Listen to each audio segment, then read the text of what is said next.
सो देखिए अब second next point है लो level of economic development under the colonial rule. अब इसके अंदर बेसिकली हम देखें कि जो इकोनॉमिक डेवलपमेंट है उसके इंडिकेटर्स क्या होते हैं, यानी आइडिया भाई आज जैसे प्रेजेंट में भी हम कहेंगे कि भाई व्हाट इज़ द डेवलपमेंट या इकोनॉमिक डेवलपमेंट ऑफ इंडिया, तो उसको हम कैसे मेजर कर सकते हैं? जीडीपी पर कैपिटा इनकम, ये हमारे क्या होते हैं इकोनॉमिक डेवलपमेंट के इंडिकेटर्स होते हैं। तो देखो फर्स्ट पॉइंट इसमें ये बनाना है, बस ये कीवर्ड मार्क करना है, the best indicators of the economic conditions of a nation, it's national income and per capita. National income बोलिए या जीडीपी बोलिए, बात एक ही है। तो इसका मतलब ब्रॉडली, बाकी तो आपको पता ही क्या डिफरेंस है, अब तो मैक्रो पढ़ चुके हैं आप।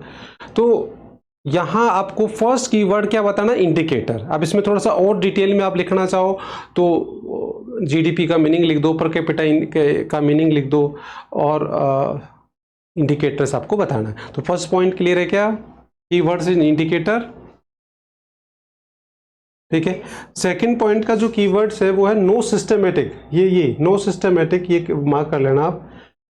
And sincere attempt were made by the, मतलब क्या हुआ कि उस टाइम में गवर्नमेंट कौन थी, British government. So there was no efforts made by the British government for the calculating of national income और पर कैपिटा इनकम। तो उन्होंने कोई एफर्ट्स नहीं करा, but there were individual efforts, like जैसे दादा भाई नेहरू जी और ये जो है ना वी के राव, आर.सी. देसाई, ये सारे जो है ना वो इंडिविजुअल एफर्ट्स थे। अब इसमें सबसे इंपॉर्टेंट लाइन, लास्ट वाली बहुत इंपॉर्टेंट लाइन है जिस पे क्वेश्चन आता है कि doctor Rao's estimate was considered very significant. तो ये लाइन पे अंडरलाइन कर लेना आप, हालांकि कीवर्ड नहीं है, बस इसको तो इंपॉर्टेंस के लिए आप अंडरलाइन कर लेना। बाकी कीवर्ड्स तो क्या रहेगा, नो सिस्टमेटिक एफर्ट्स। तो बताइए सेकंड पॉइंट में कोई दिक्कत ना। थर्ड पॉइंट के अंदर आ गया डेटा, कीवर्ड मार्क कर लो डेटा। तो इसमें डेटा दे रखा है, तो डेटा देखो उस टाइम में जो जीडीपी था वो 2% था, क्योंकि यहाँ 2% लिखा हुआ है, और जो पर कैपिटा है वो था, per capita output was just 0.5%, मतलब 0.5%। तो इसमें आपको डेटा बताना है। तो थर्ड पॉइंट में आपको डेटा बताना है कि जो इंडिकेटर हमारे थे जीडीपी और पर कैपिटा इनकम वो एग्जैक्टली कितने थे। तो जीडीपी वॉज 2% और पर कैपिटा 0.5 या 0.5%। तो ये डेटा आपको याद रखना है।